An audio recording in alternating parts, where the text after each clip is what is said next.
Hello viewers, and welcome back to the DG Modelworks channel. If you hear anything in the background, I do have a train running, believe it or not. Alright, I know it's been a long time, so I wanted to take this opportunity to bring you guys up to speed on my plans moving forward with the layout and some other things that I've actually done maybe since the last video or the last couple videos. They've been few and far between. I don't know how much work I'm gonna get done, but I haven't got anything done. I've been so busy. I really have been busy, and it doesn't look like it's showing any signs of letting up. So I will do what I can do when I can do it. So you'll have to be patient with me if you've been waiting for videos. But I'll do my best. I do have a list here because I'm getting old and I can't remember everything. So I will probably jump on the other side of the camera to go over some of this stuff. I do plan on making some changes on the layout. So I don't know, I guess it'd be best just to show you. It's probably going to be a boring video. I'll just give you a heads up now. It's just going to be pretty much a lot of me talking. But I wanted to give you, like I said, some information about future plans here, and let you know I'm still around. Alright, hold on. Alright, this is where the main changes are going to be on the layout. One thing, I apologize ahead of time, the camera will be moving around here. I bought some shelving so I can put it under the layout and clean all of this off so I can actually start working on the layout. I got stuff laying everywhere, as you can see. But this is the this area will be the biggest change on the layout. I originally had it designed for a coal mine right there, and I think I'm gonna scratch the coal mine idea because I have a different plan for my layout, and I just don't feel that my layout is big enough for a coal mine in my sense. I will flash up a picture of my plan, but we're looking at this area right here on this side of the peninsula. I think I'm going to scrap the idea of the coal mine and put in a couple different industries that I got some ideas from with some things around my area.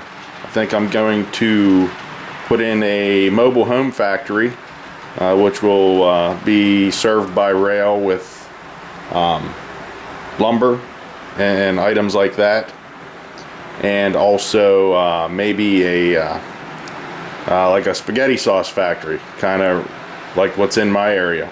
I really don't think it's rail served in my area, but mine will be.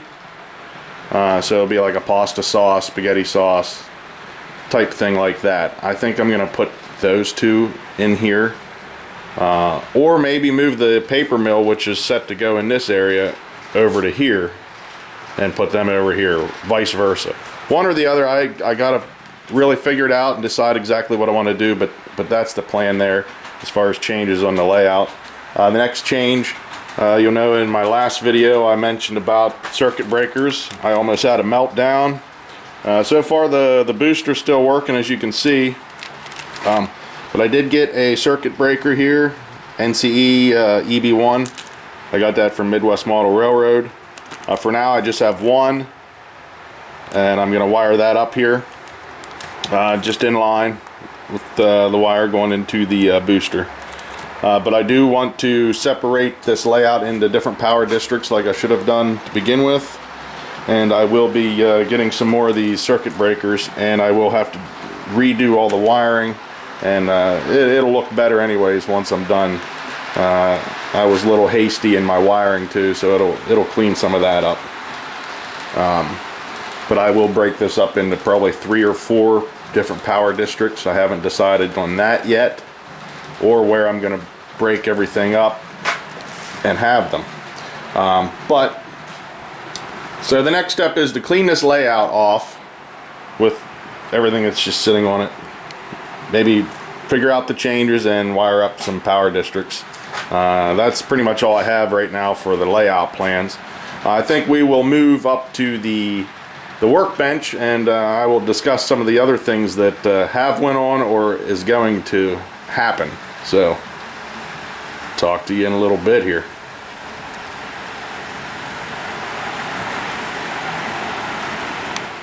Alright, now we're back to the workbench. It's about as cluttered as the layout is. The lighting isn't the greatest in here for me to do a video of myself.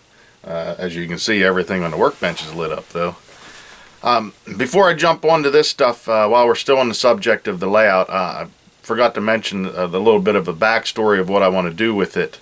It will be a short line, Keystone Central Railroad, that interchanges with Norfolk Southern, which is kind of what happens along here around my area. So I'm going to incorporate a lot of that. But you will see NS trains on the main line too. They'll have what, run through rights or something like that to play into it. That'll be mainly for operations. If I just want to run trains, I'll just run whatever I want, you know. But if I'm getting down to the operations side of it, I think that's kind of like the storyline I'm going to go through. Basically, it's a short line with rail-served industries, and we'll take it from there. So with it being like that, I don't really see the need for a large coal mine on something smaller like that. And so I think I'm just gonna put that idea to the side for now and change it up like I said. Alright, let's move on here. What do I have on my list? Oh, I went to a train show today, a local train show. I never really find much there. I bought one thing, and this was this front range 2-bay cement hopper for 10 bucks. It's a kit. I didn't really buy it for this. I bought it for the pieces in it. You know, whenever we lost a fellow community, or a modeler in the community, Mike Jensen, KU4PC, I inherited some of his stuff. Unfortunately, a lot of it showed up broken just because of the packaging and the transit and you know, in transit and shipping.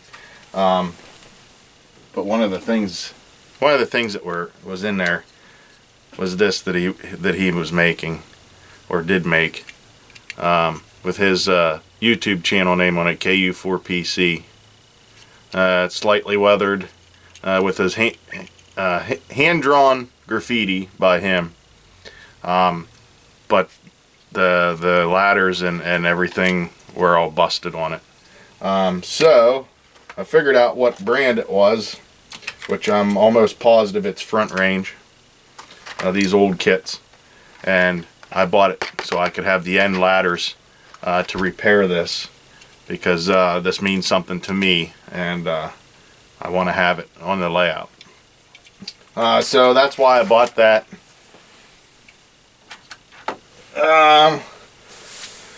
I also want to mention some of the sponsors of the channel. You already know a couple of them. I do want to mention something about Midwest Model Railroad. They just recently acquired a new facility. They're expanding and going to end up carrying more product lines, and they're growing. So that's a pretty cool thing.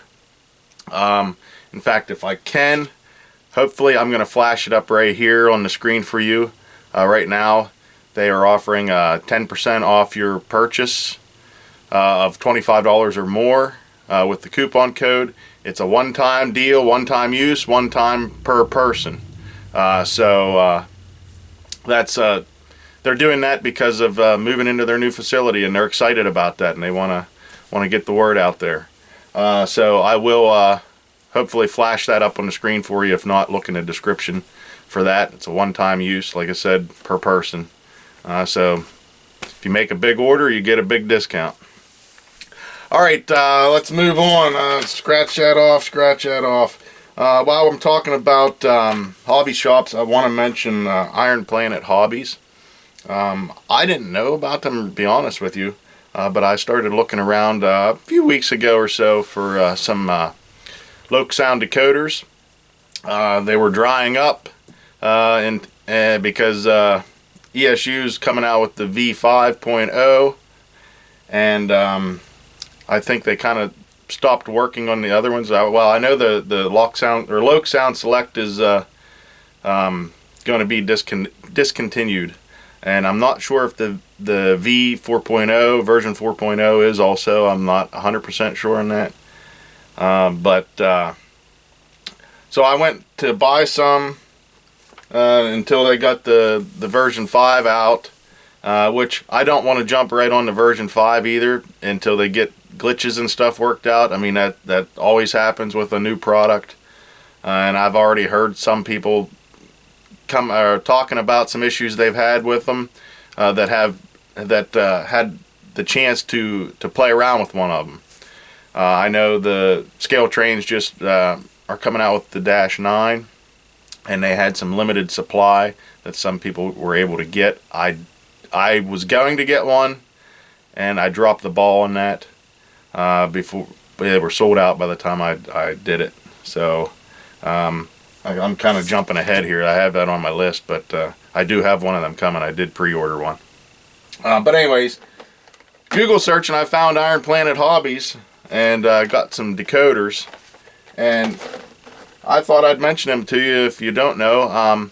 They have great prices, free shipping in the US, and even got a nice note in it.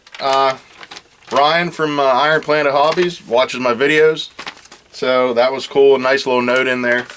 So I wanted to pass that along. Go ahead and check them out. ironplanethobbies.com, I believe, is the website. And they do have a YouTube channel too. So I wanted to mention that. Also wanted to mention some awesome customer service from Lombard Hobbies. As you see sitting here in the background, I have a Atlas-8 I bought from them. And this isn't the one I got. The one I got showed up in the mail. If you're familiar with Atlas packaging, they get screwed to this base, and then they got all the plastic around it.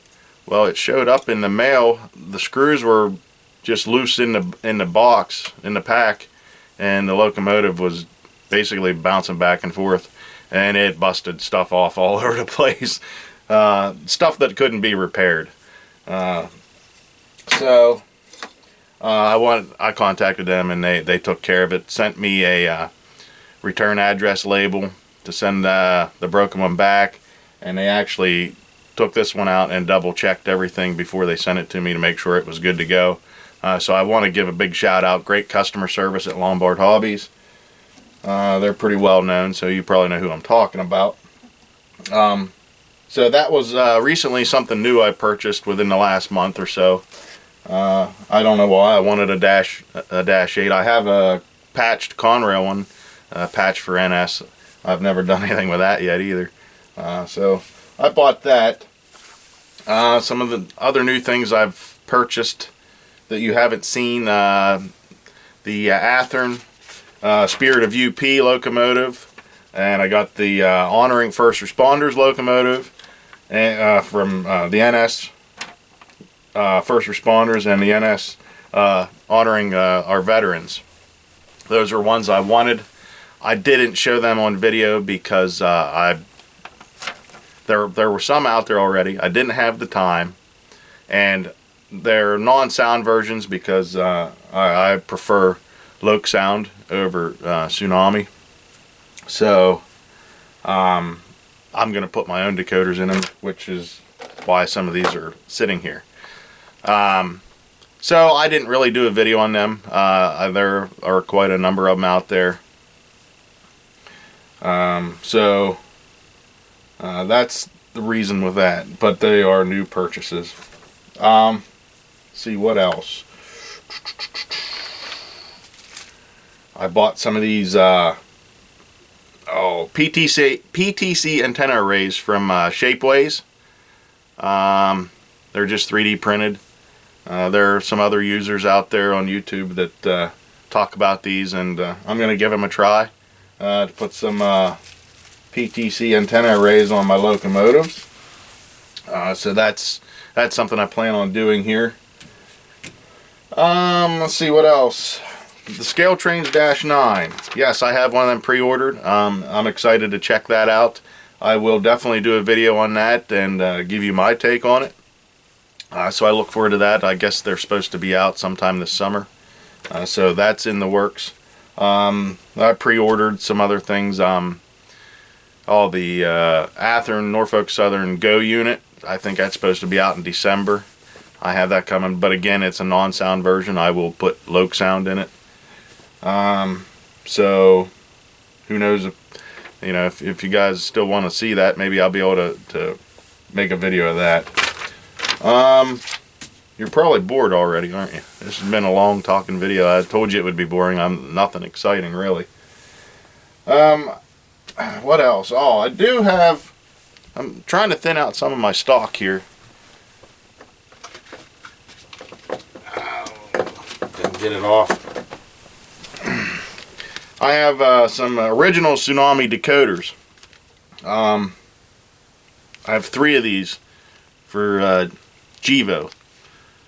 ES44 ACs, DCs. I have 3 of them. I'd like to sell them. I've had them on Facebook groups and my page on Facebook and everything, and I haven't had any takers yet. So if you are interested in maybe purchasing these, I'm really not looking to ship out of the United States, so I do apologize about that. I don't know how. I mean, it's usually just kind of a pain. But I'm thinning out the herd, and like I said, I'm more of a Loc sound kind of guy, so these are still brand new in the pack. I have 3 of them, but I am looking to possibly get rid of them. So if you're interested, maybe shoot me a message or something. We can discuss that. I just wanted to throw that in there while I'm talking to everybody. I think that's all I have to talk about right at the moment. I'm back. I did pick up a couple of these Walthers 60-foot high cube T-box, TTX T-box cars. Honestly, didn't even have them out of the pack yet. But I think that's all I have for new items that I've purchased. So I don't know. Okay, that's it, guys. Hey, I'll try to get a video up soon, or stay up with videos. Like I said, I've been really busy and I just haven't had the time. So I'm sorry I haven't been around, but I'm still here and I'm not out of the hobby. I know I say that every video because it's that long in between videos, but anyways, all right, take care, guys, and I'll talk to you next time.